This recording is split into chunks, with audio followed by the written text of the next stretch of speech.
안녕하세요. 밤이 깊었네요. 오늘 하루도 고생 많으셨죠? 편안하게 쉬면서 오늘 밤 따뜻한 옛날 이야기를 들어보세요. 옛날 옛적에 조선 어느 임금님 시절 sak풍이 몰아치는 깊은 궁궐 안의 이야기랍니다. 그 해겨울은 유난히 추웠습니다. 눈은 쉼없이 내려 궁궐 지붕마다 흰 눈이 두껍게 쌓여 기와 지붕의 날카로운 선조차 무뎌 보일 정도였습니다. 모두가 따뜻한 아랫목을 찾아 이불을 뒤집어 쓰고 잠을 청할 깊은 밤, 수라간 곁에 딸린 작은 소정방물 끓이는 방에는 아직 희미한 불빛이 새어 나오고 있었습니다. 그 불빛은 방 안의 작은 등잔에서 나온 것이 아니요 아궁이에서 타오르는 약한 불꽃이었습니다. 아궁이 앞에는 아이인지 어른인지 분간하기 어려운 작은 체구의 아이가 웅크리고 앉아 있었습니다. 이름은 다미, 나이는 이미 18이었으나 어찌된 일인지 10살 아이보다도 몸집이 작았습니다. 다미는 얇은 무명 치마저고리 차림으로 쩍쩍 갈라진 작은 손에 입김을 불어가며 젖은 장작을 아궁이 속으로 밀어넣고 있었습니다. 다른 나인들은 벌써 깊은 잠에 빠졌지만 다미는 후궁 마맞게 올릴 약을 다려야 했습니다. 밖에서는 찢어질 듯한 바람 소리가 문틈을 비집고 들어와 그 소리에 섞여 다미의 마른 기침 소리가 간간이 들려왔습니다. 매캐한 연기가 방 안에 자욱했습니다. 젖은 장작이 타면서 내는 그 으름 냄새가 다미의 코끝을 찔렀지만 그녀는 묵묵히 부채질을 계속했습니다. 꼬박밤을 새우고 새벽녘이 되어서야 약탕기가 끓었습니다. 다미는 간신히 약을 걸러내어 조심스럽게 들고 생과방 약방으로 향했습니다. 밤새 내린 눈이 뜰에 가득 차 작은 다미의 바른 무릎까지 푹푹 빠졌습니다. 시린 발끝의 감각이 무뎌질 때쯤 겨우 생과방 문 앞에 닿을 수 있었습니다. 이게 웬 군뱅이 걸음이냐. 문이 열리기가 무섭게 날카로운 목소리가 다미를 찔렀습니다. 생과방을 책임지는 김상궁이었습니다. 그녀는 데뷔전의 눈과 귀 역할을 하는 자로 궁궐 안에서 그 위세가 대단했습니다. 김상궁은 차갑게 식은 방 안에서 다미를 노려보며 혀를 찼습니다. 일이 늦었으니 약효가 다 달아나지 않았겠느냐. 다미는 꽁꽁언 입술을 겨우 열어 변명하려 했습니다. 장작이 젖어서. 하지만 말이 제대로 나오지 않았습니다. 극도로 긴장하면 혀가 굳어버리는 고질병이었습니다. 김상궁은 그 모습을 보고는 더욱 기가 차다는 듯 비웃었습니다. 에이, 재수 없는 것, 말을 더듬는 것도 모자라. 이젠 늦장까지 내년이 궁에 들어온 뒤로 불길한 일만 생긴다. 김상궁은 분이 풀리지 않는다는 듯 다미가 들고 온 약탕반을 거칠게 발로 찼습니다. 쨍그랑 소리와 함께 뜨거운 약물이 쏟아지며 다미의 손등과 발등 위로 튀었습니다.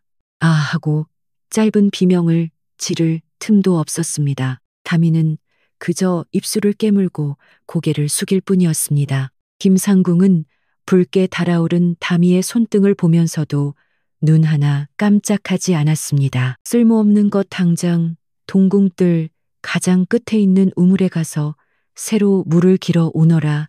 한 시즌 안에 이 방의 물항아리를 다 채우지 못하면 내 종아리가 부러질 줄 알아라. 동궁뜰의 우물은 궁에서 가장 멀고 물이 차기로 유명한 곳이었습니다.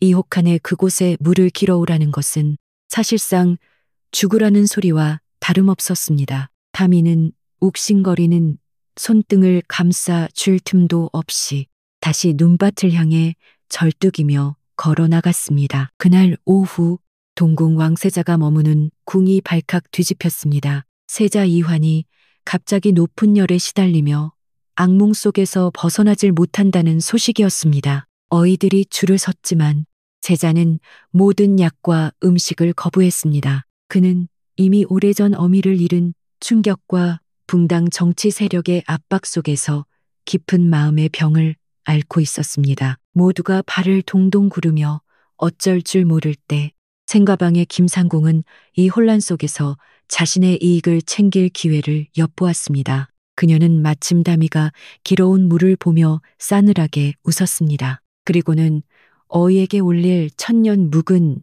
인삼이 담긴 함을 들고 와 다미의 발치에 거칠게 내던졌습니다. 귀한 인삼이 차가운 물바닥에 나뒹굴었습니다. 김상궁은 곧장 비명을 질렀습니다. 저 천한 것이 저것이 세자저하에 탕약에 쓰일 귀한 인삼을 망쳐버렸습니다.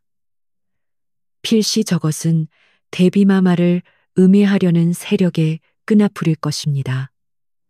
다미는 새파랗게 질려 고개를 저었습니다. 아닙, 다. 하지만 아무도 그 말을 들으려 하지 않았습니다. 이는 단순한 실수가 아니라 왕실을 능멸한 대역죄였습니다. 다미는 변명 한마디 제대로 하지 못하고 형리들에게 끌려갔습니다. 다미는 사형을 당할 수도 있는 죄인이 되어 동궁 구석에 버려진 낡은 창고에 갇혔습니다. 날이 밝으면 의금부로 넘겨질 운명이었습니다. 창고 안은 얼음장처럼 차가웠고 썩은 집단 냄새와 쥐 오줌 냄새가 진동했습니다. 그날 밤 눈보라는 더욱 거세졌습니다. 동궁에 침전한 세자화는 불덩이 같은 몸으로 끙끙 앓고 있었습니다. 그는 자신을 짓누르는 이불과 약 냄새, 그리고 자신을 감시하는 수많은 눈길에 숨이 막힐 것 같았습니다. 화는 이따금 그랬듯 악몽에서 깨어난 틈을 타 몰래 침전을 빠져나왔습니다. 아무도 세자가 사라진 것을 알지 못했습니다. 화는 얇은 속적산 바람으로 비틀거리며 눈밭을 헤맸습니다. 어디로 가는지도 몰랐습니다. 그저 이 숨막히는 곳에서 벗어나고 싶다는 생각뿐이었습니다. 차가운 눈발이 그의 뜨거운 이마에 부딪혀 녹아내렸습니다. 얼마나 걸었을까? 화는 힘이 다해 동궁뜰 한 구석, 낡은 창고 문 앞에 그대로 쓰러지고 말았습니다. 창고 안에 갇혀있던 다미는 문틈으로 들어오는 희미한 빛이 무언가에 가려지는 것을 느꼈습니다. 웅크린 채 절망에 빠져있던 그녀는 틈새로 밖을 내다보고는 숨이 멎을 뻔했습니다. 용포 왕의 옷는 아니었으나 비단 속옷 차림의 한 사내가 눈 속에 파묻혀 미동도 하지 않고 있었습니다. 그리고 그의 얼굴은 다미가 멀리서 몇 번 뵈었던 세자 저하였습니다. 세자는 이미 입술이 파랗게 변해 있었습니다. 이대로 두면 얼어 죽을 것이 뻔했습니다. 다미는 순간 모든 것을 잊었습니다. 자신의 처지도 내일 닥칠 죽음도 잊었습니다. 그녀는 덜덜 떨리는 손으로 낡은 창고 문을 밀었습니다. 밖에서 잠가둔 자물쇠는 튼튼했지만 문을 고정한 나무 지도리가 이미 썩어 있었습니다. 다미는 작은 몸 전체를 실어 문을 밀고 또 밀었습니다. 삐그덕 둔탁한 소리와 함께 썩은 나무가 부서지며 문 한쪽이 겨우 열렸습니다. 다미는 틈새로 기어나와 자신보다 훨씬 큰 세자를 끌어안았습니다. 그리고는 젖먹던 힘까지 다해 그를 창고 안으로 끌어당겼습니다. 썩은 집단이라도 있는 창고 안이 그나마 눈보라를 피할 유일한 곳이었습니다. 창고 안은 여전히 지독하게 추웠습니다. 다미는 자신의 얇은 저고리를 벗어 세자의 몸을 덮었습니다. 그리고는 자신의 작은 몸으로 세자를 껴안았습니다. 불쏘시개처럼 마른 몸이었지만 그것이 지금 다미가 가진 전부였습니다. 신기하게도 죽음의 문턱에 있던 화는 그 작은 옹기와 다미의 몸에서 풍기는 희미한 약초 냄새를 약재를 다루던 탓에 몸에 뱃 냄새에 조금씩 거친 숨을 고르기 시작했습니다. 이튿날 새벽, 밤새 세자를 찾아 궁궐을 뒤지던 호위 군사들이 낡은 창고문 앞에서 경악을 금치 못했습니다. 문은 부서져 있었고 그 안썩은 집단 위에는 세자 저하가 누더기 차림의 어린 나인 다미의 품에 안겨 잠들어 있었습니다. 놀랍게도 세자의 이마를 짚어본 군사의 손에는 불덩이 같던 열기가 느껴지지 않았습니다. 군사들은 당장 다미를 끌어내려 했지만 미약한 기척에 눈을 뜬 것은 세자였습니다. 멈춰라. 그의 목소리는 잠겨 있었지만 그 안에 담긴 힘은 감히 거역할 수 없는 것이었습니다. 세자는 군사들에게 부축을 받아 일어섰습니다. 그리고 자신을 경멸과 두려움이 뒤섞인 눈으로 바라보는 군사들, 그리고 덜덜 떠는 다미를 번갈아 보았습니다. 이 아이를 동궁전으로 데려가라. 그 명령은 모든 이들을 놀라게 하기에 충분했습니다. 김상궁과 대비의 수하들은 세자가 목숨을 구한 것은 다행이라 여겼으나 그를 구한 이가 자신들이 죄를 씌운 담이라는 사실에 경악했습니다. 그들은 담이를 다시 잡아 넣으려 했지만 세자는 네 명을 거역하는 자가 역모라며 차갑게 선을 그었습니다. 담이는 그렇게 극적으로 목숨을 건지고 동궁전 가장 구석진 골방에 머물게 되었습니다. 지기도 없이 그저 세자의 눈에 띄지 않는 그림자처럼 지내게 된 것입니다. 며칠이 지났지만 세자의 병세는 나아지지 않았습니다. 열은 내렸으나 그는 여전히 모든 음식과 약을 거부했습니다. 어이들은 속수무책이었 동궁전의 공기는 다시 무겁게 가라앉았습니다. 다미는 골방에서 그 모든 상황을 지켜보고 있었습니다. 그녀는 세자가 음식을 거부하는 것이 아니라 그 음식에 담긴 기운을 거부하고 있음을 직감했습니다. 다미는 조용히 수라간으로 향했습니다. 아무도 그녀에게 관심을 두지 않았습니다. 그녀는 거창한 약재나 재료를 찾지 않았습니다. 그저 가마솥 바닥에 눌어붙은 누룽지를 긁어모으고 생과방 구석에서 말라가던 생강 몇 조각과 대추 몇 알을 얻었습니다. 그녀는 정성껏 누룽지를 끓여 맑은 숭늉을 만들고 생강과 대추를 달여 따뜻한 차를 우려냈습니다. 다미는 쟁반을 들고 감히 세자의 침전으로 향했습니다. 문 앞에 내관이 그녀를 막아섰지만 다미는 아무 말 없이 고개만 숙인 채 쟁반을 내밀었습니다. 마침 방 안에서 세자의 짜증 섞인 목소리가 들려왔고 내관이 망설이는 사이 다미는 조용히 문을 열고 안으로 들어갔습니다. 방 안에는 값비싼 약재 냄새 대신 구수한 누룽지 냄새와 알싸하면서도 달콤한 생강 대추차 향기가 퍼져나갔습니다. 침상에 기대 앉아 창밖만 바라보던 세자환이 천천히 고개를 돌렸습니다. 그 냄새는 아주 오래전 돌아가신 어마마마가 자신을 위해 끓여주시던 바로 그 냄새였습니다. 꾸밈 없고 따뜻하며 위로가 되는 향기였습니다. 환은 다미가 조심스럽게 내려놓은 숭늉 그릇을 바라보았습니다. 맑은 숭늉 위로 희미한 김이 피어올랐습니다. 그는 천천히 숟가락을 들었습니다. 그리고 한 입 조심스럽게 떠먹었습니다.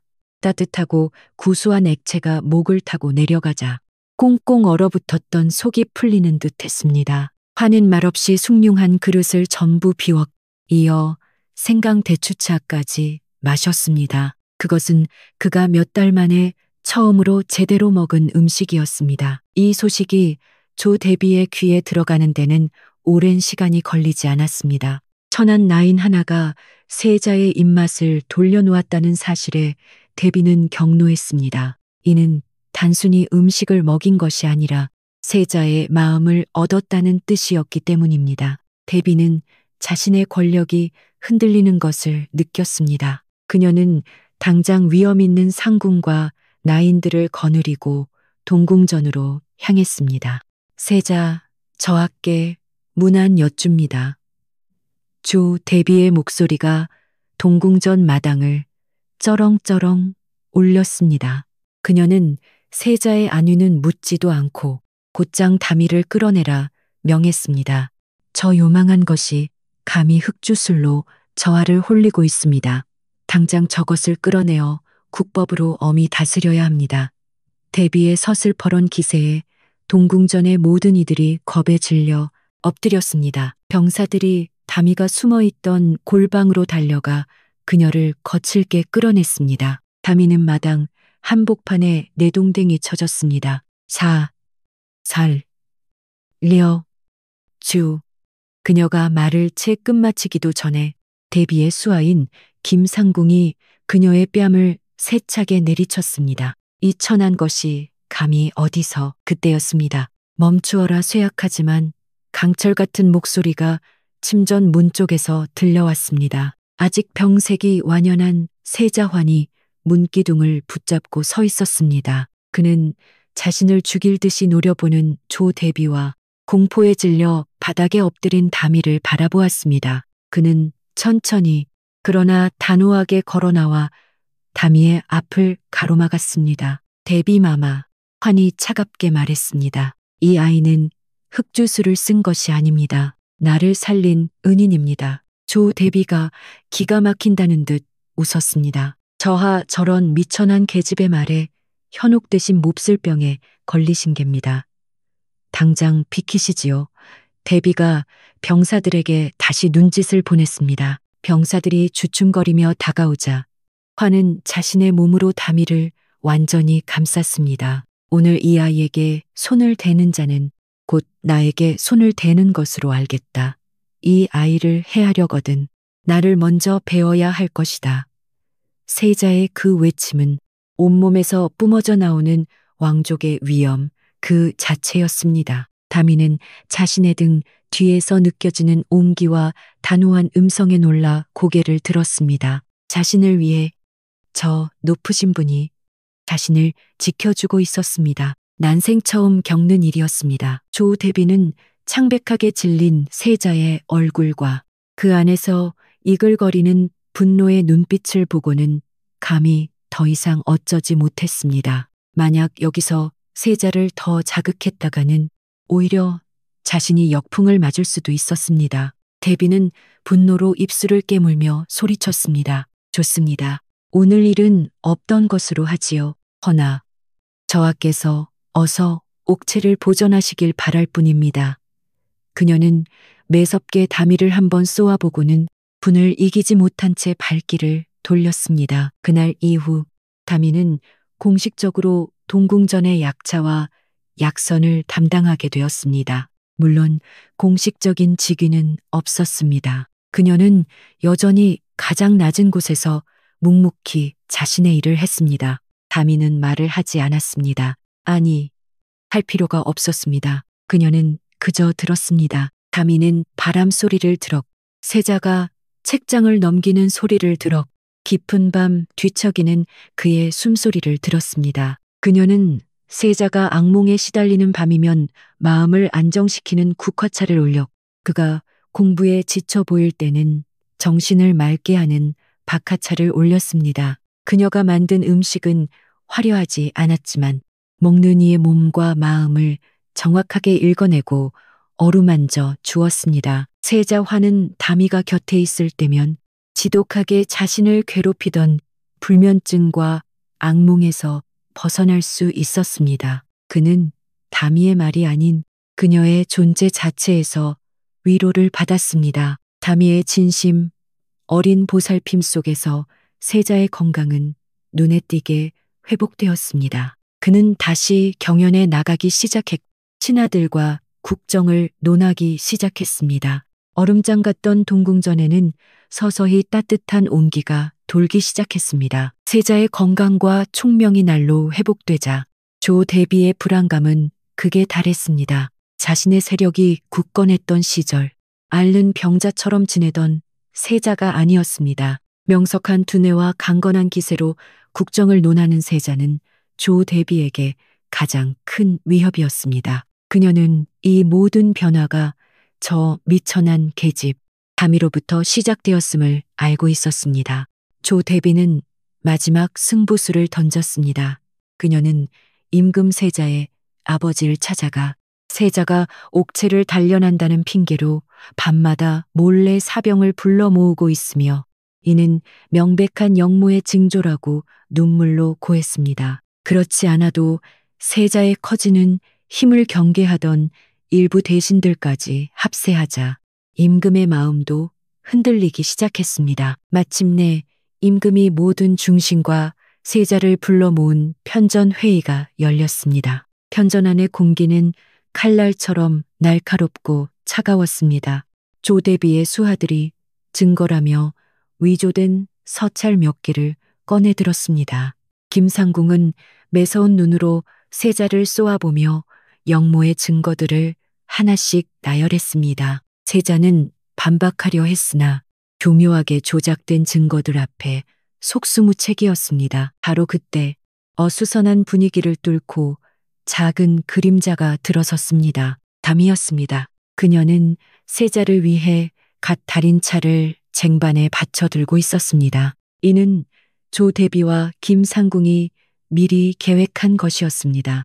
세자가 영모의 증거 앞에서 궁지에 몰려 가장 비참할 때 위로에 차를 올리는 척하며 독이 든 차를 마시게 해 완벽하게 제거하려던 것이었습니다. 김상궁은 담이에게 어서 차를 올리라는 듯 매섭게 눈짓을 보냈습니다. 하지만 담이는 쟁반을 든 채 그 자리에 멈춰 섰습니다. 그녀의 예민한 코가 평소와 다른 아주 미세한 기운을 맡아낸 것입니다. 그것은 겉보기엔 평범한 차시피였으나 그늘에서 말린 독초의 열인 잎이 섞였을 때 나는 죽음의 냄새였습니다. 담이는 덜덜 떨리는 몸으로 쟁반을 든 채 임금이 앉아있는 어좌 앞으로 비틀거리며 나아갔습니다. 모두가 숨을 죽였습니다. 저 미천한 것이 감히 어딜 끼어드냐는 듯한 눈초리들이 그녀를 찔렀습니다. 담이는 쟁반을 세자 앞이 아닌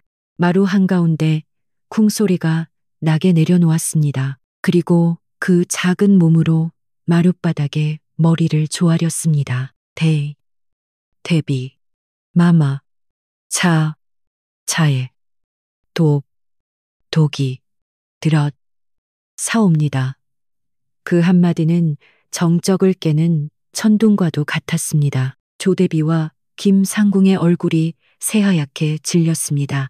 임금의 명이 떨어지고 어이가 가져온 은수저가 찻잔에 담기자마자 그 끝이 순식간에 검게 변했습니다. 모든 음모가 드러나는 순간이었습니다. 임금은 진노했습니다. 세자를 영모로 모함하고 그것이 실패할 경우 독살까지 하려 했던 조대비의 잔혹한 계획이 만천하에 밝혀진 것입니다. 김상궁을 비롯한 대비의 수하들은 모두 의금부로 끌려가 엄한 국문을 받았습니다. 조대비는 모든 권세를 빼앗기고 자신이 머무는 궁에 쓸쓸히 유폐되었습니다. 차가운 궁궐의 높은 담장 안에서 그녀는 남은 생을 자신의 탐욕을 곱씹으며 홀로 보내게 되었습니다. 그로부터 몇 년의 세월이 흘렀습니다. 폭풍 같던 시간이 지나고 세자화는 임금의 뒤를 이어 백성의 소리를 듣는 현명한 군주가 되었습니다. 그의 다스림 아래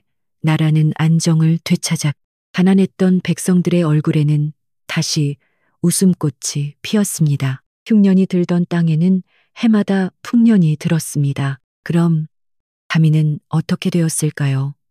그녀는 법도를 거슬러 후궁이 되거나 왕비가 되지 않았습니다. 궁궐의 예법이 그러했고 무엇보다 그녀 자신이 그것을 원치 않았습니다. 대신 담이는 궁궐 안의 모든 약재와 음식을 총괄하는 상궁, 즉 생과방과 소주방의 최고 어른인 제조상궁의 자리에 올랐습니다. 담이는 비록 왕의 여인은 아니었으나 궁 안에서 가장 강력한 힘을 지닌 여인이 되었습니다. 그 힘은 권력에서 나온 것이 아니라 그녀가 가진 진심 어린 따뜻함과 모두의 존경에서 나온 것이었습니다. 그녀의 여전히 작은 체구는 이제 궁 안의 그 누구도 감히 무시하지 못하는 위엄과 신뢰의 상징이 되었습니다. 어느 늦은 가을 풍년이 들어 황금빛으로 물든 들녘을 임금이 바라보고 있었습니다. 그의 곁에는 이제는 제법 기품이 흐르는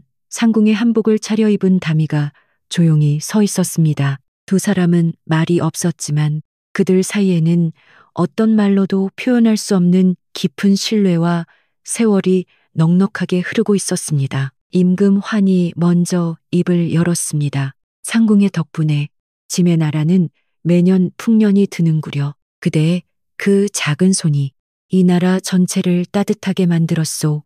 담이는 따뜻한 눈으로 황금빛 논을 바라보다가 천천히 임금을 향해 고개를 돌렸습니다. 그녀는 환하게 웃었습니다. 근심이나 두려움이 조금도 없는 온전한 미소였습니다. 그리고 그녀는 단 한 번의 더듬거림도 없이 맑고 또렷한 목소리로 말했습니다. 봄이 참으로 왔사옵니다. 전하, 안녕하세요. 밤이 깊었네요. 오늘 하루도 고생 많으셨죠. 편안하게 쉬면서 오늘 밤 따뜻한 옛날 이야기를 들어보세요. 옛날 옛적에 조선 어느 임금님 시절 sak풍이 몰아치는 깊은 궁궐 안의 이야기랍니다. 그 해 겨울은 유난히 추웠습니다. 눈은 쉼없이 내렸고 궁궐 지붕마다 흰 눈이 두껍게 쌓여 기와 지붕의 날카로운 선조차 무뎌 보일 정도였습니다. 모두가 따뜻한 아랫목을 찾아 이불을 뒤집어 쓰고 잠을 청할 깊은 밤.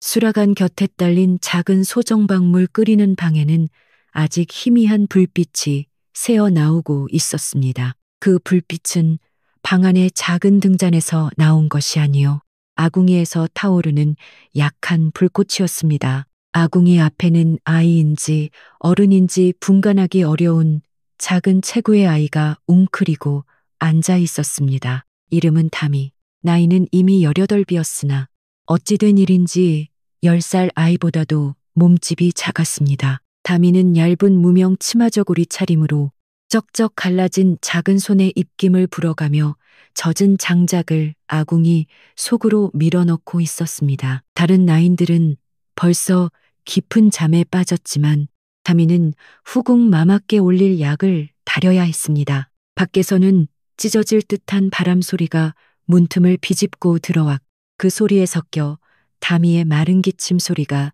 간간이 들려왔습니다.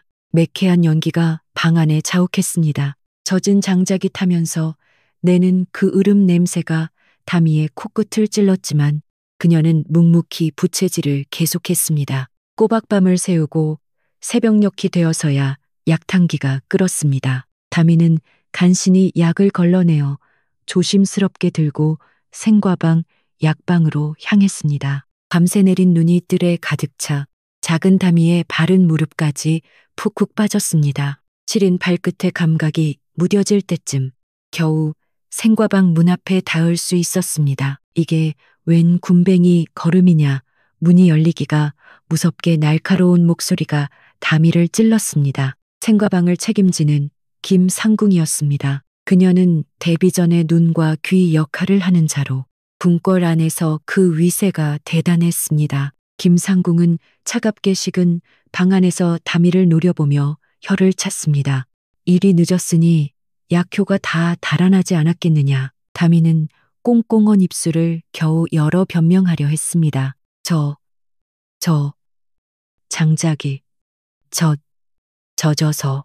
하지만 말이 제대로 나오지 않았습니다. 극도로 긴장하면 혀가 굳어버리는 고질병이었습니다. 김상궁은 그 모습을 보고는 더욱 기가 차다는 듯 비웃었습니다. 에이, 재수 없는 것, 말을 더듬는 것도 모자라. 이젠 늦장까지 내년이 궁에 들어온 뒤로 불길한 일만 생긴다.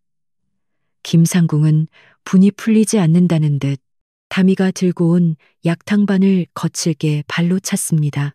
쨍그랑 소리와 함께 뜨거운 약물이 쏟아지며 담이의 손등과 발등 위로 튀었습니다.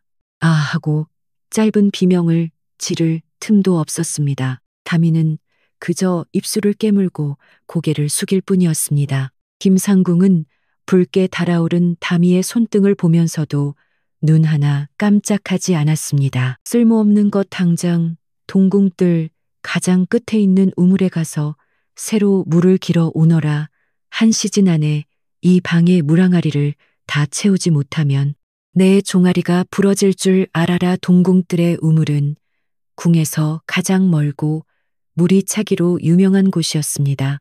이 혹한에 그곳에 물을 길어오라는 것은 사실상 죽으라는 소리와 다름없었습니다. 담이는 욱신거리는 손등을 감싸 줄 틈도 없이 다시 눈밭을 향해 절뚝이며 걸어 나갔습니다. 그날 오후 동궁 왕세자가 머무는 궁이 발칵 뒤집혔습니다. 세자 이환이 갑자기 높은 열에 시달리며 악몽 속에서 벗어나질 못한다는 소식이었습니다. 어이들이 줄을 섰지만 세자는 모든 약과 음식을 거부했습니다. 그는 이미 오래전 어미를 잃은 충격과 붕당 정치 세력의 압박 속에서 깊은 마음의 병을 앓고 있었습니다. 모두가 발을 동동 구르며 어쩔 줄 모를 때 생가방의 김상궁은 이 혼란 속에서 자신의 이익을 챙길 기회를 엿보았습니다.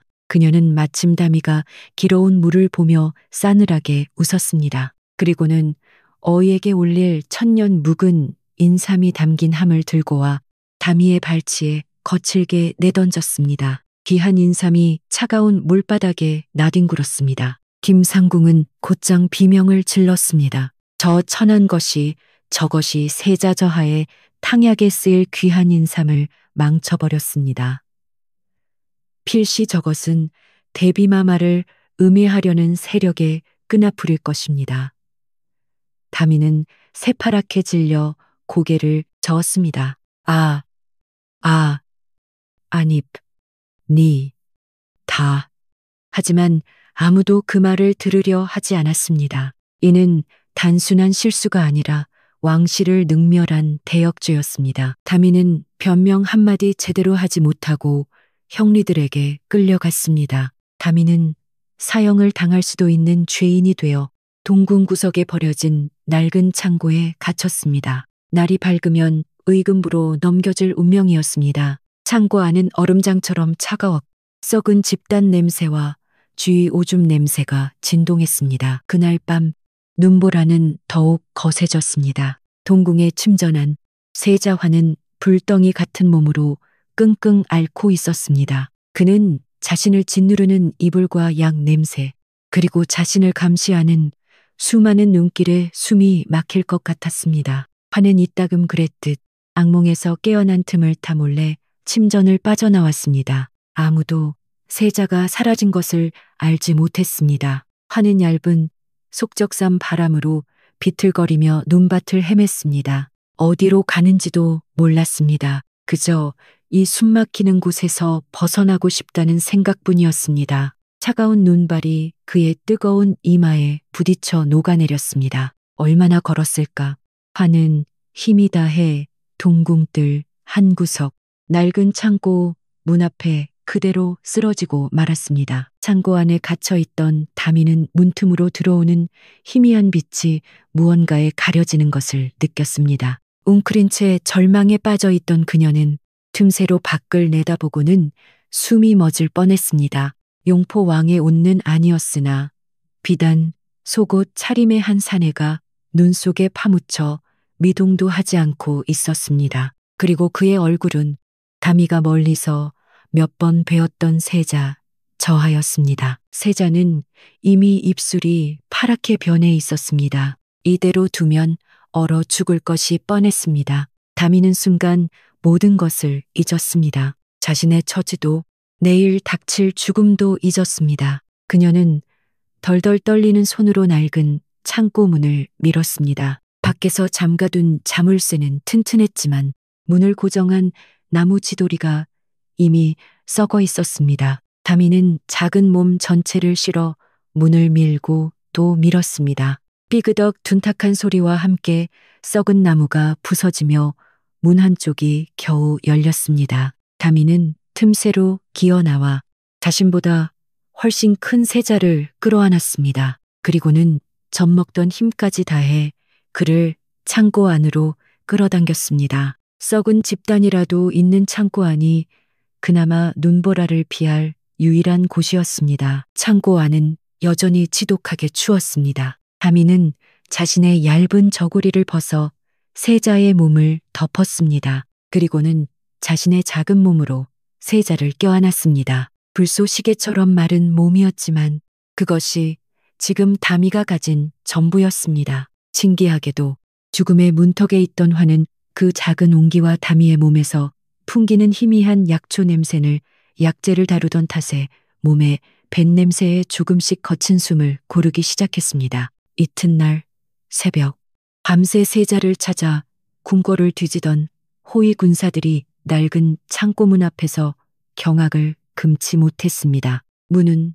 부서져 있어 그 안썩은 집단 위에는 세자 저하가 누더기 차림의 어린 나인 다미의 품에 안겨 잠들어 있었습니다. 놀랍게도 세자의 이마를 짚어본 군사의 손에는 불덩이 같던 열기가 느껴지지 않았습니다. 군사들은 당장 다미를 끌어내려 했지만 미약한 기척에 눈을 뜬 것은 세자였습니다. 멈춰라.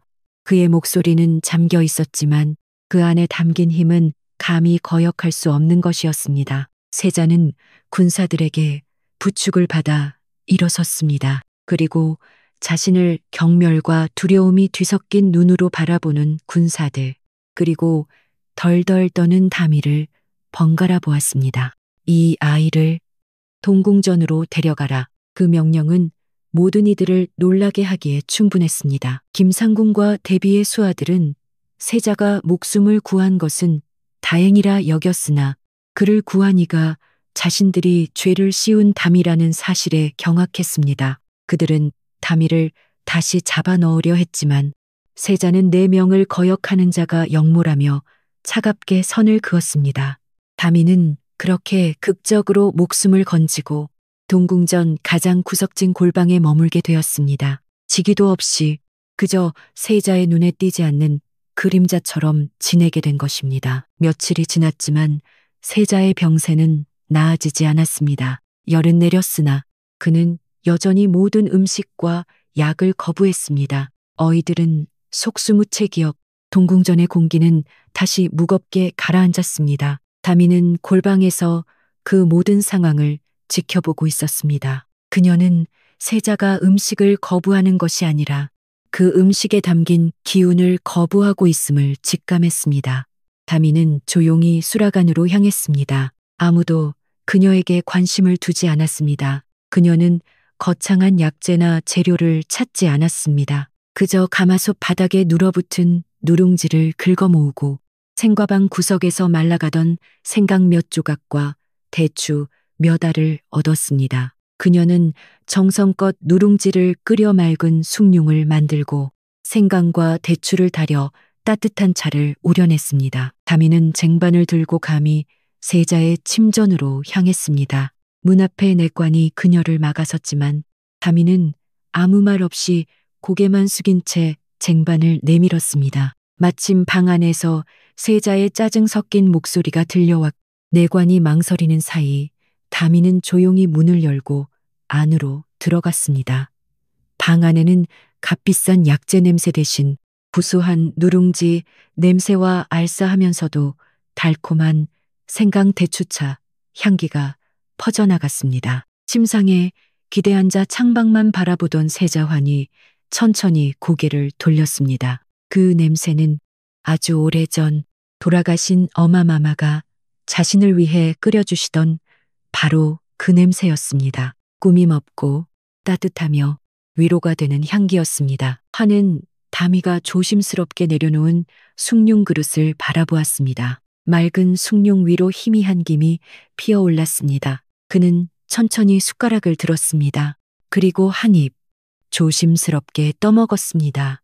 따뜻하고 구수한 액체가 목을 타고 내려가자 꽁꽁 얼어붙었던 속이 풀리는 듯 했습니다. 환은 말없이 숭늉한 그릇을 전부 비웠 이어 생강 대추차까지 마셨습니다. 그것은 그가 몇 달 만에 처음으로 제대로 먹은 음식이었습니다. 이 소식이 조 대비의 귀에 들어가는 데는 오랜 시간이 걸리지 않았습니다. 천한 나인 하나가 세자의 입맛을 돌려놓았다는 사실에 대비는 격노했습니다. 이는 단순히 음식을 먹인 것이 아니라 세자의 마음을 얻었다는 뜻이었기 때문입니다. 대비는 자신의 권력이 흔들리는 것을 느꼈습니다. 그녀는 당장 위험 있는 상궁과 나인들을 거느리고 동궁전으로 향했습니다.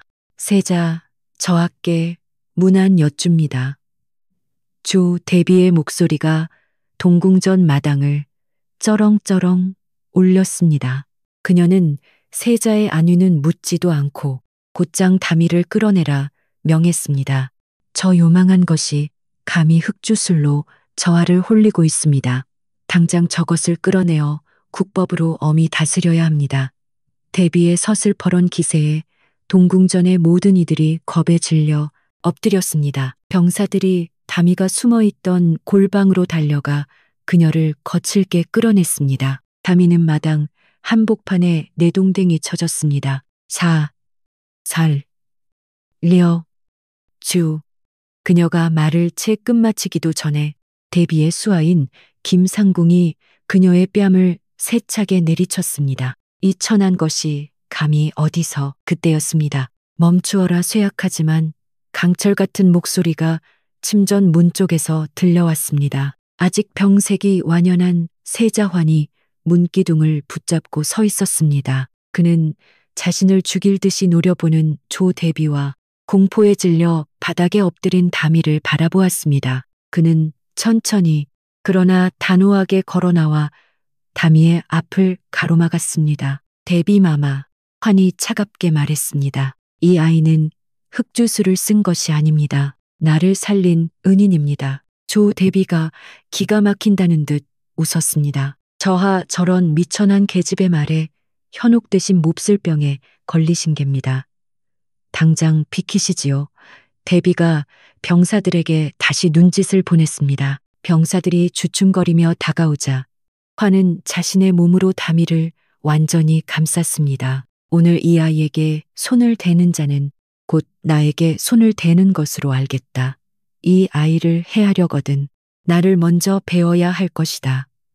세자의 그 외침은 온몸에서 뿜어져 나오는 왕족의 위엄 그 자체였습니다. 다미는 자신의 등 뒤에서 느껴지는 온기와 단호한 음성에 놀라 고개를 들었습니다. 자신을 위해 저 높으신 분이 자신을 지켜주고 있었습니다. 난생 처음 겪는 일이었습니다. 조대비는 창백하게 질린 세자의 얼굴과 그 안에서 이글거리는 분노의 눈빛을 보고는 감히 더 이상 어쩌지 못했습니다. 만약 여기서 세자를 더 자극했다가는 오히려 자신이 역풍을 맞을 수도 있었습니다. 대비는 분노로 입술을 깨물며 소리쳤습니다. 좋습니다. 오늘 일은 없던 것으로 하지요. 허나 저하께서 어서 옥체를 보전하시길 바랄 뿐입니다. 그녀는 매섭게 다미를 한번 쏘아보고는 분을 이기지 못한 채 발길을 돌렸습니다. 그날 이후 다미는 공식적으로 동궁전의 약차와 약선을 담당하게 되었습니다. 물론 공식적인 직위는 없었습니다. 그녀는 여전히 가장 낮은 곳에서 묵묵히 자신의 일을 했습니다. 다미는 말을 하지 않았습니다. 아니, 할 필요가 없었습니다. 그녀는 그저 들었습니다. 다미는 바람 소리를 들었, 세자가 책장을 넘기는 소리를 들었, 깊은 밤 뒤척이는 그의 숨소리를 들었습니다. 그녀는 세자가 악몽에 시달리는 밤이면 마음을 안정시키는 국화차를 올려 그가 공부에 지쳐 보일 때는 정신을 맑게 하는 박하차를 올렸습니다. 그녀가 만든 음식은 화려하지 않았지만 먹는 이의 몸과 마음을 정확하게 읽어내고 어루만져 주었습니다. 세자 환은 다미가 곁에 있을 때면 지독하게 자신을 괴롭히던 불면증과 악몽에서 벗어날 수 있었습니다. 그는 다미의 말이 아닌 그녀의 존재 자체에서 위로를 받았습니다. 다미의 진심, 어린 보살핌 속에서 세자의 건강은 눈에 띄게 회복되었습니다. 그는 다시 경연에 나가기 시작했고 신하들과 국정을 논하기 시작했습니다. 얼음장 같던 동궁전에는 서서히 따뜻한 온기가 돌기 시작했습니다. 세자의 건강과 총명이 날로 회복되자 조 대비의 불안감은 극에 달했습니다. 자신의 세력이 굳건했던 시절 앓는 병자처럼 지내던 세자가 아니었습니다. 명석한 두뇌와 강건한 기세로 국정을 논하는 세자는 조 대비에게 가장 큰 위협이었습니다. 그녀는 이 모든 변화가 저 미천한 계집 다미로부터 시작되었음을 알고 있었습니다. 조 대비는 마지막 승부수를 던졌습니다.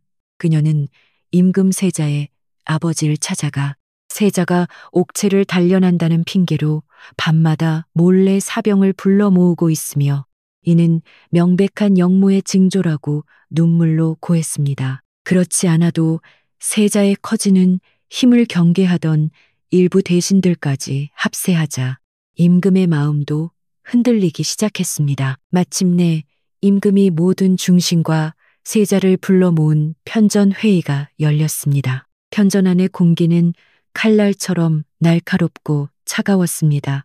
조대비의 수하들이 증거라며 위조된 서찰 몇 개를 꺼내 들었습니다. 김상궁은 매서운 눈으로 세자를 쏘아보며 영모의 증거들을 하나씩 나열했습니다. 세자는 반박하려 했으나 교묘하게 조작된 증거들 앞에 속수무책이었습니다. 바로 그때 어수선한 분위기를 뚫고 작은 그림자가 들어섰습니다. 담이었습니다. 그녀는 세자를 위해 갓 달인 차를 쟁반에 받쳐 들고 있었습니다. 이는 조 대비와 김상궁이 미리 계획한 것이었습니다.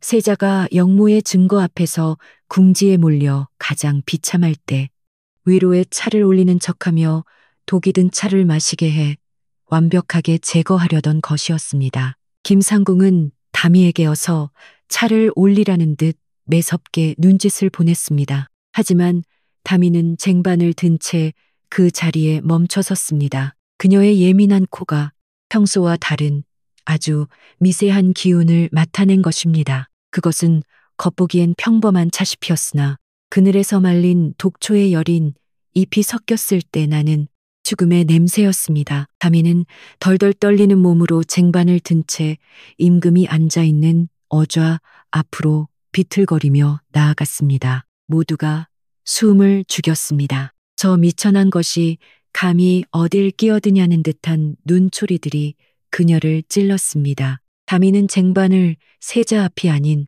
마루 한가운데 쿵소리가 나게 내려놓았습니다. 그리고 그 작은 몸으로 마룻바닥에 머리를 조아렸습니다. 대비, 마마, 차에, 독이, 사옵니다. 그 한마디는 정적을 깨는 천둥과도 같았습니다. 조대비와 김상궁의 얼굴이 새하얗게 질렸습니다. 임금의 명이 떨어지고 어이가 가져온 은수저가 찻잔에 담기자마자 그 끝이 순식간에 검게 변했습니다. 모든 음모가 드러나는 순간이었습니다. 임금은 진노했습니다. 세자를 영모로 모함하고 그것이 실패할 경우 독살까지 하려 했던 조대비의 잔혹한 계획이 만천하에 밝혀진 것입니다. 김상궁을 비롯한 대비의 수하들은 모두 의금부로 끌려가 엄한 국문을 받았습니다. 조대비는 모든 권세를 빼앗기고 자신이 머무는 궁에 쓸쓸히 유폐되었습니다. 차가운 궁궐의 높은 담장 안에서 그녀는 남은 생을 자신의 탐욕을 곱씹으며 홀로 보내게 되었습니다. 그로부터 몇 년의 세월이 흘렀습니다. 폭풍 같던 시간이 지나고 세자화는 임금의 뒤를 이어 백성의 소리를 듣는 현명한 군주가 되었습니다. 그의 다스림 아래 나라는 안정을 되찾아 가난했던 백성들의 얼굴에는 다시 웃음꽃이 피었습니다. 흉년이 들던 땅에는 해마다 풍년이 들었습니다. 그럼 담이는 어떻게 되었을까요? 그녀는 법도를 거슬러 후궁이 되거나 왕비가 되지 않았습니다. 궁궐의 예법이 그러했고 무엇보다 그녀 자신이 그것을 원치 않았습니다. 대신 담이는 궁궐 안의 모든 약재와 음식을 총괄하는 상궁, 즉 생과방과 소주방의 최고 어른인 제조상궁의 자리에 올랐습니다. 담이는 비록 왕의 여인은 아니었으나 궁 안에서 가장 강력한 힘을 지닌 여인이 되었습니다. 그 힘은 권력에서 나온 것이 아니라 그녀가 가진 진심 어린 따뜻함과 모두의 존경에서 나온 것이었습니다. 그녀의 여전히 작은 체구는 이제 궁 안의 그 누구도 감히 무시하지 못하는 위엄과 신뢰의 상징이 되었습니다. 어느 늦은 가을, 풍년이 들어 황금빛으로 물든 들녘을 임금이 바라보고 있었습니다. 그의 곁에는 이제는 제법 기품이 흐르는 상궁의 한복을 차려입은 담이가 조용히 서 있었습니다. 두 사람은 말이 없었지만 그들 사이에는 어떤 말로도 표현할 수 없는 깊은 신뢰와 세월이 넉넉하게 흐르고 있었습니다. 임금 환희 먼저 입을 열었습니다. 상궁의 덕분에 짐의 나라는 매년 풍년이 드는구려. 그대의 그 작은 손이 이 나라 전체를 따뜻하게 만들었소. 다미는 따뜻한 눈으로 황금빛 논을 바라보다가 천천히 임금을 향해 고개를 돌렸습니다. 그녀는 환하게 웃었습니다. 근심이나 두려움이 조금도 없는 온전한 미소였습니다. 그리고 그녀는 단 한 번의 더듬거림도 없이 맑고 또렷한 목소리로 말했습니다. 봄이 함으로 왔사옵니다. 전하, 안녕하세요. 밤이 깊었네요. 오늘 하루도 고생 많으셨죠. 편안하게 쉬면서 오늘 밤 따뜻한 옛날 이야기를 들어보세요. 옛날 옛적에 조선 어느 임금님 시절 삭풍이 몰아치는 깊은 궁궐 안의 이야기랍니다. 그 해겨울은 유난히 추웠습니다.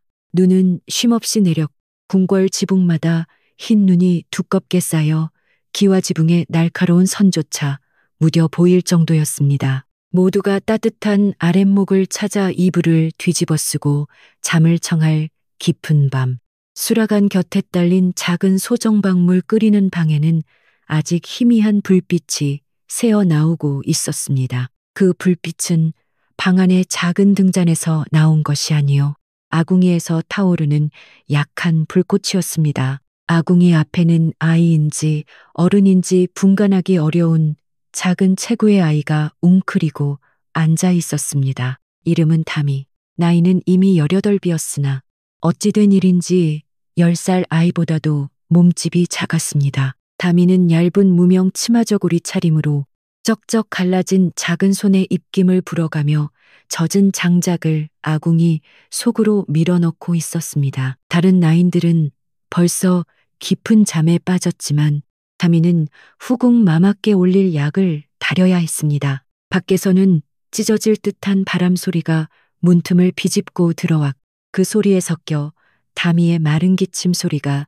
간간이 들려왔습니다. 매캐한 연기가 방 안에 자욱했습니다. 젖은 장작이 타면서 내는 그 으름 냄새가 다미의 코끝을 찔렀지만 그녀는 묵묵히 부채질을 계속했습니다. 꼬박밤을 새우고 새벽녘이 되어서야 약탕기가 끓었습니다. 다미는 간신히 약을 걸러내어 조심스럽게 들고 생과방, 약방으로 향했습니다. 밤새 내린 눈이 뜰에 가득 차 작은 다미의 바른 무릎까지 푹푹 빠졌습니다. 시린 발끝의 감각이 무뎌질 때쯤 겨우 생과방 문 앞에 닿을 수 있었습니다. 이게 웬 군뱅이 걸음이냐. 문이 열리기가 무섭게 날카로운 목소리가 다미를 찔렀습니다. 생과방을 책임지는 김상궁이었습니다. 그녀는 데뷔전의 눈과 귀 역할을 하는 자로 궁궐 안에서 그 위세가 대단했습니다. 김상궁은 차갑게 식은 방 안에서 다미를 노려보며 혀를 찼습니다. 일이 늦었으니 약효가 다 달아나지 않았겠느냐. 다미는 꽁꽁언 입술을 겨우 열어 변명하려 했습니다. 장작이 젖어서. 하지만 말이 제대로 나오지 않았습니다. 극도로 긴장하면 혀가 굳어버리는 고질병이었습니다. 김상궁은 그 모습을 보고는 더욱 기가 차다는 듯 비웃었습니다. 에이, 재수 없는 것, 말을 더듬는 것도 모자라. 이젠 늦장까지 내년이 궁에 들어온 뒤로 불길한 일만 생긴다. 김상궁은 분이 풀리지 않는다는 듯 다미가 들고 온 약탕반을 거칠게 발로 찼습니다. 쨍그랑 소리와 함께 뜨거운 약물이 쏟아지며 다미의 손등과 발등 위로 튀었습니다. 아 하고 짧은 비명을 지를 틈도 없었습니다. 다미는 그저 입술을 깨물고 고개를 숙일 뿐이었습니다. 김상궁은 붉게 달아오른 다미의 손등을 보면서도 눈 하나 깜짝하지 않았습니다. 쓸모없는 것 당장 동궁뜰 가장 끝에 있는 우물에 가서 새로 물을 길어 오너라. 한 시즌 안에 이 방의 물항아리를 다 채우지 못하면 내 종아리가 부러질 줄 알아라. 동궁뜰의 우물은 궁에서 가장 멀고 물이 차기로 유명한 곳이었습니다. 이 혹한에 그곳에 물을 길어 오라는 것은 사실상 죽으라는 소리와 다름없었습니다. 다미는 욱신거리는 손등을 감싸 줄 틈도 없이 다시 눈밭을 향해 절뚝이며 걸어 나갔습니다. 그날 오후 동궁 왕세자가 머무는 궁이 발칵 뒤집혔습니다. 세자 이환이 갑자기 높은 열에 시달리며 악몽 속에서 벗어나질 못한다는 소식이었습니다. 어이들이 줄을 섰지만 세자는 모든 약과 음식을 거부했습니다. 그는 이미 오래전 어미를 잃은 충격과 붕당 정치 세력의 압박 속에서 깊은 마음의 병을 앓고 있었습니다. 모두가 발을 동동 구르며 어쩔 줄 모를 때 생가방의 김상궁은 이 혼란 속에서 자신의 이익을 챙길 기회를 엿보았습니다. 그녀는 마침 다미가 길어온 물을 보며 싸늘하게 웃었습니다. 그리고는 어이에게 올릴 천년 묵은 인삼이 담긴 함을 들고 와 다미의 발치에 거칠게 내던졌습니다. 귀한 인삼이 차가운 물바닥에 나뒹굴었습니다. 김상궁은 곧장 비명을 질렀습니다. 저 천한 것이 저것이 세자 저하에 탕약에 쓰일 귀한 인삼을 망쳐버렸습니다. 필시 저것은 대비마마를 음해하려는 세력의 끈앞풀일 것입니다. 다미는 새파랗게 질려 고개를 저었습니다. 아닙, 다. 하지만 아무도 그 말을 들으려 하지 않았습니다. 이는 단순한 실수가 아니라 왕실을 능멸한 대역죄였습니다. 다미는 변명 한마디 제대로 하지 못하고 형리들에게 끌려갔습니다. 다미는 사형을 당할 수도 있는 죄인이 되어 동궁 구석에 버려진 낡은 창고에 갇혔습니다. 날이 밝으면 의금부로 넘겨질 운명이었습니다. 창고 안은 얼음장처럼 차가웠고 썩은 집단 냄새와 쥐 오줌 냄새가 진동했습니다. 그날 밤 눈보라는 더욱 거세졌습니다. 동궁에 침전한 세자화는 불덩이 같은 몸으로 끙끙 앓고 있었습니다. 그는 자신을 짓누르는 이불과 약 냄새, 그리고 자신을 감시하는 수많은 눈길에 숨이 막힐 것 같았습니다. 화는 이따금 그랬듯 악몽에서 깨어난 틈을 타 몰래 침전을 빠져나왔습니다. 아무도 세자가 사라진 것을 알지 못했습니다. 화는 얇은 속적산 바람으로 비틀거리며 눈밭을 헤맸습니다. 어디로 가는지도 몰랐습니다. 그저 이 숨막히는 곳에서 벗어나고 싶다는 생각뿐이었습니다. 차가운 눈발이 그의 뜨거운 이마에 부딪혀 녹아내렸습니다. 얼마나 걸었을까? 화는 힘이 다해 동궁뜰 한 구석, 낡은 창고 문 앞에 그대로 쓰러지고 말았습니다. 창고 안에 갇혀있던 다미는 문틈으로 들어오는 희미한 빛이 무언가에 가려지는 것을 느꼈습니다. 웅크린 채 절망에 빠져있던 그녀는 틈새로 밖을 내다보고는 숨이 멎을 뻔했습니다. 용포 왕의 옷는 아니었으나 비단 속옷 차림의 한 사내가 눈 속에 파묻혀 미동도 하지 않고 있었습니다. 그리고 그의 얼굴은 다미가 멀리서 몇 번 뵈었던 세자 저하였습니다. 세자는 이미 입술이 파랗게 변해 있었습니다. 이대로 두면 얼어 죽을 것이 뻔했습니다. 다미는 순간 모든 것을 잊었습니다. 자신의 처지도 내일 닥칠 죽음도 잊었습니다. 그녀는 덜덜 떨리는 손으로 낡은 창고 문을 밀었습니다. 밖에서 잠가둔 자물쇠는 튼튼했지만 문을 고정한 나무 지도리가 이미 썩어 있었습니다. 다미는 작은 몸 전체를 실어 문을 밀고 또 밀었습니다. 삐그덕 둔탁한 소리와 함께 썩은 나무가 부서지며 문 한쪽이 겨우 열렸습니다. 다미는 틈새로 기어나와 자신보다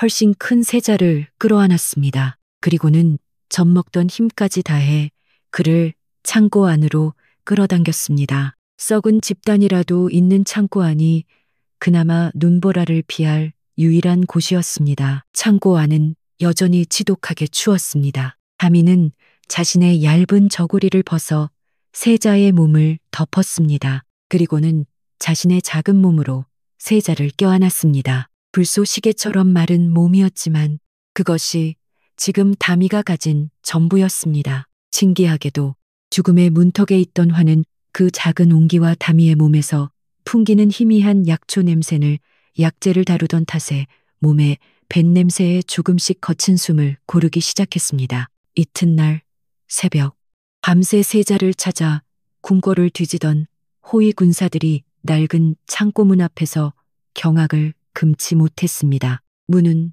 부서져 있어 그 안썩은 집단 위에는 세자 저하가 누더기 차림의 어린 나인 다미의 품에 안겨 잠들어 있었습니다. 놀랍게도 세자의 이마를 짚어본 군사의 손에는 불덩이 같던 열기가 느껴지지 않았습니다. 군사들은 당장 다미를 끌어내려 했지만 미약한 기척에 눈을 뜬 것은 세자였습니다. 멈춰라. 그의 목소리는 잠겨 있었지만 그 안에 담긴 힘은 감히 거역할 수 없는 것이었습니다. 세자는 군사들에게 부축을 받아 일어섰습니다. 그리고 자신을 경멸과 두려움이 뒤섞인 눈으로 바라보는 군사들, 그리고 덜덜 떠는 다미를 번갈아 보았습니다. 이 아이를 동궁전으로 데려가라. 그 명령은 모든 이들을 놀라게 하기에 충분했습니다. 김상궁과 대비의 수하들은 세자가 목숨을 구한 것은 다행이라 여겼으나 그를 구한 이가 자신들이 죄를 씌운 담이라는 사실에 경악했습니다. 그들은 담이를 다시 잡아 넣으려 했지만 세자는 네 명을 거역하는 자가 역모라며 차갑게 선을 그었습니다. 담이는 그렇게 극적으로 목숨을 건지고 동궁전 가장 구석진 골방에 머물게 되었습니다. 지기도 없이 그저 세자의 눈에 띄지 않는 그림자처럼 지내게 된 것입니다. 며칠이 지났지만 세자의 병세는 나아지지 않았습니다. 열은 내렸으나 그는 여전히 모든 음식과 약을 거부했습니다. 어이들은 속수무책이었 동궁전의 공기는 다시 무겁게 가라앉았습니다. 다미는 골방에서 그 모든 상황을 지켜보고 있었습니다. 그녀는 세자가 음식을 거부하는 것이 아니라 그 음식에 담긴 기운을 거부하고 있음을 직감했습니다. 다미는 조용히 수라간으로 향했습니다. 아무도 그녀에게 관심을 두지 않았습니다. 그녀는 거창한 약재나 재료를 찾지 않았습니다. 그저 가마솥 바닥에 눌어붙은 누룽지를 긁어모으고 생과방 구석에서 말라가던 생강 몇 조각과 대추 몇 알을 얻었습니다. 그녀는 정성껏 누룽지를 끓여 맑은 숭늉을 만들고 생강과 대추를 달여 따뜻한 차를 우려냈습니다. 다미는 쟁반을 들고 감히 세자의 침전으로 향했습니다. 문 앞에 내관이 그녀를 막아섰지만 다미는 아무 말 없이 고개만 숙인 채 쟁반을 내밀었습니다. 마침 방 안에서 세자의 짜증 섞인 목소리가 들려왔. 내관이 망설이는 사이 다미는 조용히 문을 열고 안으로 들어갔습니다. 방 안에는 값비싼 약재 냄새 대신 구수한 누룽지 냄새와 알싸하면서도 달콤한 생강 대추차 향기가 퍼져나갔습니다. 침상에 기대 앉아 창밖만 바라보던 세자환이 천천히 고개를 돌렸습니다. 그 냄새는 아주 오래전 돌아가신 어마마마가 자신을 위해 끓여주시던 바로 그 냄새였습니다. 꾸밈 없고 따뜻하며 위로가 되는 향기였습니다. 환은 다미가 조심스럽게 내려놓은 숭늉 그릇을 바라보았습니다. 맑은 숭늉 위로 희미한 김이 피어올랐습니다. 그는 천천히 숟가락을 들었습니다. 그리고 한 입 조심스럽게 떠먹었습니다.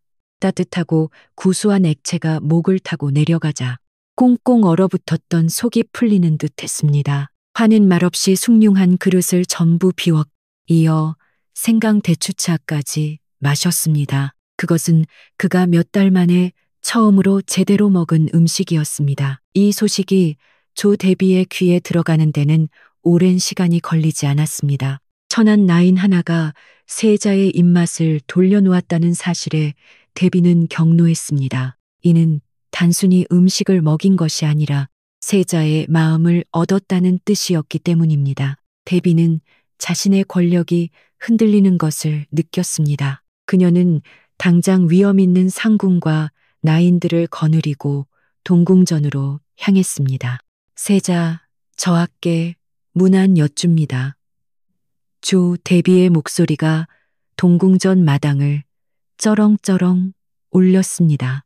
그녀는 세자의 안위는 묻지도 않고 곧장 다미를 끌어내라 명했습니다. 저 요망한 것이 감히 흑주술로 저하를 홀리고 있습니다. 당장 저것을 끌어내어 국법으로 엄히 다스려야 합니다.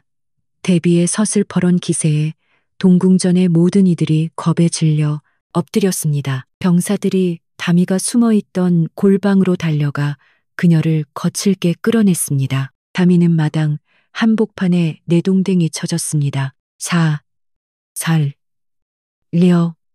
주. 그녀가 말을 채 끝마치기도 전에 대비의 수하인 김상궁이 그녀의 뺨을 세차게 내리쳤습니다. 이 천한 것이 감히 어디서 그때였습니다. 멈추어라 쇠약하지만 강철 같은 목소리가 침전 문 쪽에서 들려왔습니다. 아직 병색이 완연한 세자환이 문기둥을 붙잡고 서 있었습니다. 그는 자신을 죽일 듯이 노려보는 조 대비와 공포에 질려 바닥에 엎드린 다미를 바라보았습니다. 그는 천천히 그러나 단호하게 걸어나와 다미의 앞을 가로막았습니다. 대비마마, 환이 차갑게 말했습니다. 이 아이는 흑주술을 쓴 것이 아닙니다. 나를 살린 은인입니다. 조 대비가 기가 막힌다는 듯 웃었습니다. 저하 저런 미천한 계집의 말에 현혹되신 몹쓸병에 걸리신 겝니다. 당장 비키시지요. 대비가 병사들에게 다시 눈짓을 보냈습니다. 병사들이 주춤거리며 다가오자 환은 자신의 몸으로 다미를 완전히 감쌌습니다. 오늘 이 아이에게 손을 대는 자는 곧 나에게 손을 대는 것으로 알겠다. 이 아이를 해하려거든 나를 먼저 베어야 할 것이다. 세자의 그 외침은 온몸에서 뿜어져 나오는 왕족의 위엄 그 자체였습니다. 다미는 자신의 등 뒤에서 느껴지는 온기와 단호한 음성에 놀라 고개를 들었습니다. 자신을 위해 저 높으신 분이 자신을 지켜주고 있었습니다. 난생 처음 겪는 일이었습니다. 조 대비는 창백하게 질린 세자의 얼굴과 그 안에서 이글거리는 분노의 눈빛을 보고는 감히 더 이상 어쩌지 못했습니다. 만약 여기서 세자를 더 자극했다가는 오히려 자신이 역풍을 맞을 수도 있었습니다. 대비는 분노로 입술을 깨물며 소리쳤습니다. 좋습니다. 오늘 일은 없던 것으로 하지요. 허나 저하께서 어서 옥체를 보전하시길 바랄 뿐입니다. 그녀는 매섭게 다미를 한번 쏘아보고는 분을 이기지 못한 채 발길을 돌렸습니다. 그날 이후 다미는 공식적으로 동궁전의 약차와 약선을 담당하게 되었습니다. 물론 공식적인 직위는 없었습니다. 그녀는 여전히 가장 낮은 곳에서 묵묵히 자신의 일을 했습니다. 다미는 말을 하지 않았습니다. 아니, 할 필요가 없었습니다. 그녀는 그저 들었습니다. 다미는 바람 소리를 들었, 세자가 책장을 넘기는 소리를 들었, 깊은 밤 뒤척이는 그의 숨소리를 들었습니다. 그녀는 세자가 악몽에 시달리는 밤이면 마음을 안정시키는 국화차를 올려 그가 공부에 지쳐 보일 때는 정신을 맑게 하는 박하차를 올렸습니다. 그녀가 만든 음식은 화려하지 않았지만 먹는 이의 몸과 마음을 정확하게 읽어내고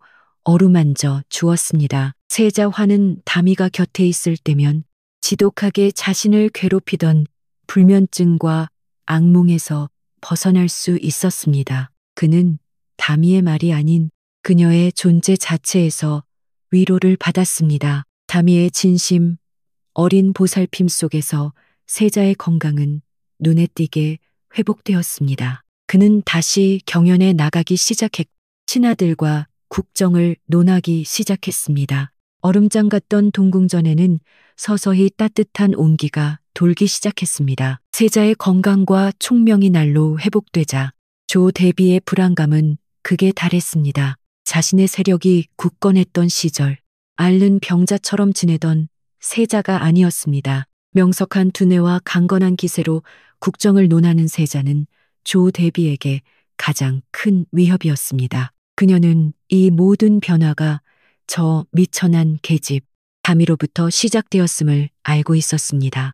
조대비는 마지막 승부수를 던졌습니다.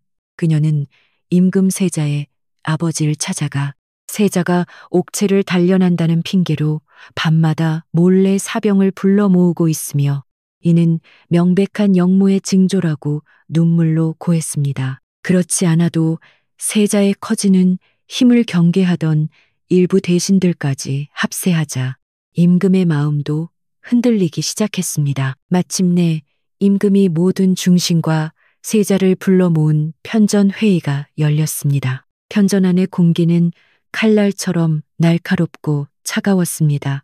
조대비의 수하들이 증거라며 위조된 서찰 몇 개를 꺼내 들었습니다. 김상궁은 매서운 눈으로 세자를 쏘아보며 영모의 증거들을 하나씩 나열했습니다. 세자는 반박하려 했으나 교묘하게 조작된 증거들 앞에 속수무책이었습니다. 바로 그때 어수선한 분위기를 뚫고 작은 그림자가 들어섰습니다. 담이었습니다. 그녀는 세자를 위해 갓 달인 차를 쟁반에 받쳐 들고 있었습니다. 이는 조대비와 김상궁이 미리 계획한 것이었습니다. 세자가 영모의 증거 앞에서 궁지에 몰려 가장 비참할 때 위로에 차를 올리는 척하며 독이 든 차를 마시게 해 완벽하게 제거하려던 것이었습니다. 김상궁은 담이에게 어서 차를 올리라는 듯 매섭게 눈짓을 보냈습니다. 하지만 담이는 쟁반을 든 채 그 자리에 멈춰섰습니다. 그녀의 예민한 코가 평소와 다른 아주 미세한 기운을 맡아낸 것입니다. 그것은 겉보기엔 평범한 차시피였으나 그늘에서 말린 독초의 열인 잎이 섞였을 때 나는 죽음의 냄새였습니다. 담이는 덜덜 떨리는 몸으로 쟁반을 든 채 임금이 앉아있는 어좌 앞으로 비틀거리며 나아갔습니다. 모두가 숨을 죽였습니다. 저 미천한 것이 감히 어딜 끼어드냐는 듯한 눈초리들이 그녀를 찔렀습니다. 담이는 쟁반을 세자 앞이 아닌 마루 한가운데 쿵소리가 나게 내려놓았습니다. 그리고 그 작은 몸으로 마룻바닥에 머리를 조아렸습니다. 대비, 마마, 차에, 독이, 사옵니다. 그 한마디는 정적을 깨는 천둥과도 같았습니다. 조대비와 김상궁의 얼굴이 새하얗게 질렸습니다.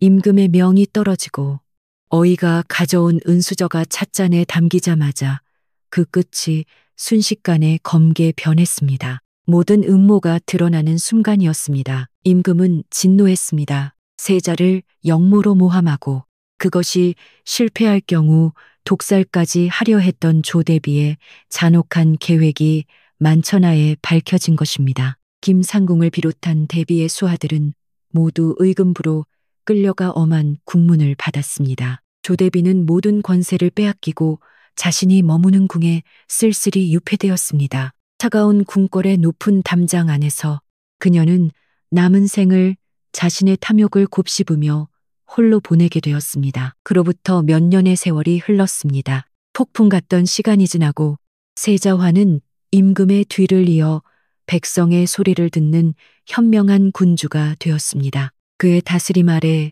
나라는 안정을 되찾아 가난했던 백성들의 얼굴에는 다시 웃음꽃이 피었습니다. 흉년이 들던 땅에는 해마다 풍년이 들었습니다. 그럼 담이는 어떻게 되었을까요?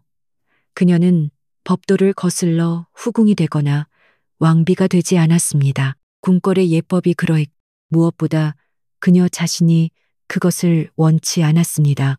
대신 담이는 궁궐 안의 모든 약재와 음식을 총괄하는 상궁, 즉 생과방과 소주방의 최고 어른인 제조상궁의 자리에 올랐습니다. 담이는 비록 왕의 여인은 아니었으나 궁 안에서 가장 강력한 힘을 지닌 여인이 되었습니다. 그 힘은 권력에서 나온 것이 아니라 그녀가 가진 진심 어린 따뜻함과 모두의 존경에서 나온 것이었습니다. 그녀의 여전히 작은 체구는 이제 궁 안의 그 누구도 감히 무시하지 못하는 위엄과 신뢰의 상징이 되었습니다. 어느 늦은 가을 풍년이 들어 황금빛으로 물든 들녘을 임금이 바라보고 있었습니다. 그의 곁에는 이제는 제법 기품이 흐르는 상궁의 한복을 차려입은 다미가 조용히 서 있었습니다. 두 사람은 말이 없었지만 그들 사이에는 어떤 말로도 표현할 수 없는 깊은 신뢰와 세월이 넉넉하게 흐르고 있었습니다. 임금 환희 먼저 입을 열었습니다. 상궁의 덕분에 짐의 나라는 매년 풍년이 드는구려. 그대의 그 작은 손이 이 나라 전체를 따뜻하게 만들었소.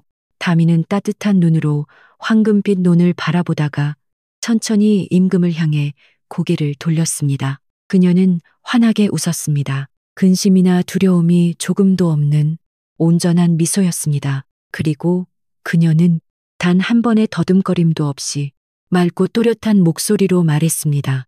봄이 참으로 왔사옵니다. 전하,